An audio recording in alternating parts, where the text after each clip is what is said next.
single day.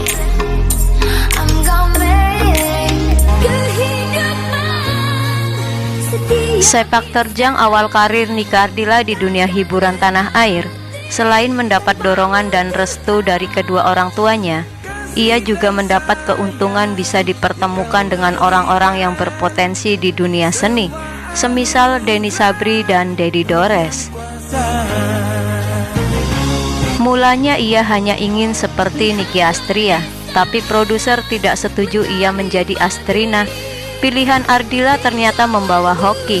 Ketika pertama kali ia nongol di pentas musik Indonesia, hampir tak ada orang yang menduga Nike Ardilla bakal bisa sepopuler sekarang ini. Banyak orang, juga para pengamat musik, menganggap Nike hanyalah satu dari sekian pendatang baru yang tak memiliki modal dasar sebagai penyanyi, seperti materi vokal dan teknik menyanyi yang benar, kecuali tampangnya yang memang menawan. Umumnya faktor wajah menawan inilah memang tren bagi pendatang baru di dunia keartisan kita. Karena itu, meskipun pada akhirnya Nike berhasil menembus langit popularitas, toh ada yang menganggap semua itu karena Dewi Keberuntungan sedang berpihak padanya. Ditemukan oleh pemandu artis Denny Sabri, Nike lalu tidak berkeberatan ketika namanya diganti dengan Nike Astrina. Lewat tangan pencari bibit yang juga pengorbit Nicky Astria ini, Nike Astrina lalu setuju diajak jalan untuk diperkenalkan pada dunia yang ingin digelutinya. Di video sebelumnya sudah dibahas tentang darah seni yang mengalir pada diri Nike Ardilla yang diceritakan langsung oleh Nike Ardilla sendiri. Nah, kali ini kita akan bahas mengenai awal mula terasahnya potensi Nike Ardilla di bidang seni. Sebagai kenang-kenangan, kisah ini akan diceritakan kembali oleh ibunda Nike Ardilla, yaitu Ibu Nining Ningsihrat. Berikut ulasan selengkapnya.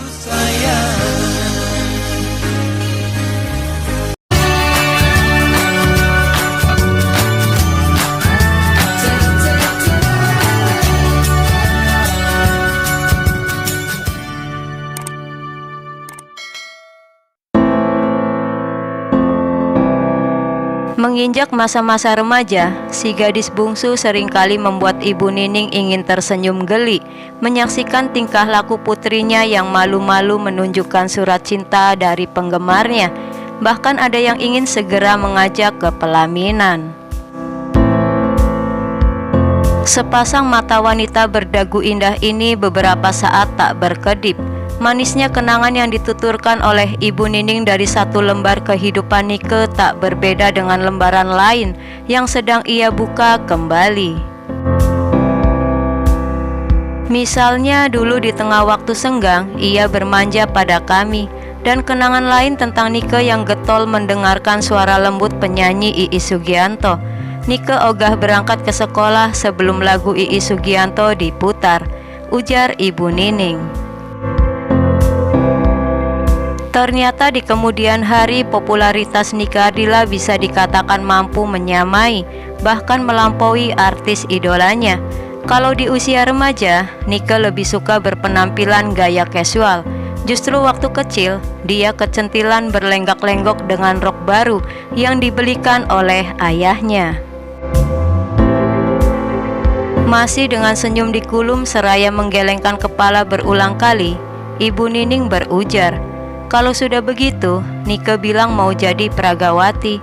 Memang, sempat juga Nike menjadi peraga busana dan foto model, tapi perjalanan karirnya di dunia tarik suara lebih melesatkannya bak meteor.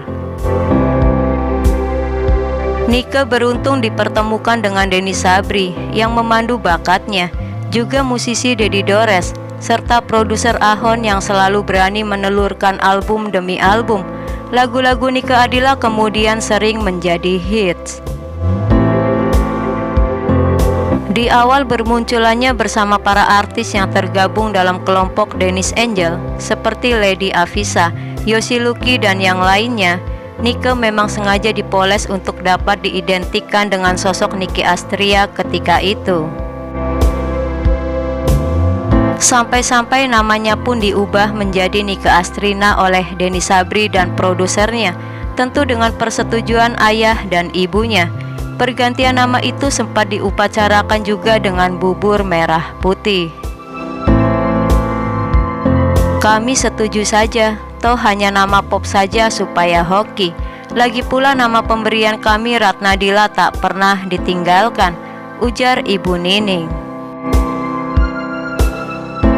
Maka mulailah nama Nike Astrina dipergunakan ke berbagai pertunjukan di seluruh Nusantara. Namun upaya Denny Sabri mengganti nama Nike kali itu belum membawa bintang terang buat Nike. Barulah kemudian 2 album di awal kemunculannya sebagai penyanyi rekaman pada tahun 1989 menggunakan nama Nike Ardila, yang sebelumnya nama Nike Astrina telah rekaman pada album keroyokan Bandung Rock Power dan Gadis Foto Model. Trio Denny Sabri, Dedi Dores, dan Ahon sempat meminta pendapat ibu dan ayah Nike Ardila atas pergantian nama tersebut. Kebetulan di Desa Imbanegara Ciamis ada Gunung Ardilaya, tempat makamnya Kuwu Raden Kartabrata buyut Nike. Manis juga kedengarannya kalau dipasang dengan nama Nike, kenang Ibu Nining. Akhirnya keberuntungan memang terus membuntuti gadis pemilik dagu belah ini. Tak hanya di lahan musik, langkah Nike sampai juga ke layar lebar. Peran sebagai Iteng mulai diakrapinya ketika memasuki usia 13 tahun dalam film Kabayan Sabakota. Tercatat kemudian 3 film bertema Kabayan dibintangi oleh Nike Ardila, bersaing dengan Paramita Rusady. Sedangkan di layar televisi, peran Iteng diperankan oleh Lucy Dahlia, yang juga sahabat karib Nike Ardila. Tercatat kemudian 10 judul film dibintangi oleh Nike Ardila. Dari layar lebar, ia loncat ke sinetron. 10 peran dari 10 sinetron yang berbeda dilakoninya. Yang terakhir adalah sinetron Jalur Putih yang belum ditayangkan. Sejak tahun 1994, Nike Ardila pindah ke Jakarta. Walau dengan berat hati, Ibu Nining dan suaminya menyetujui permintaan Nike agar diizinkan menetap di Jakarta. Alasannya demi penghematan daripada menginap terus di hotel. Padahal setahu saya, biaya seperti itu kan ditanggung oleh produser. Ya mungkin karena ajakan teman-temannya. Terhitung bulan Juli 1994, Nike Ardila mengontrak rumah di kawasan Fatmawati, Jakarta Selatan, ujar Ibu Nining. Semoga ulasan ini bisa menambah informasi dan selalu bermanfaat. Lebih banyak tahu lebih banyak. Terima kasih dan sampai jumpa kembali.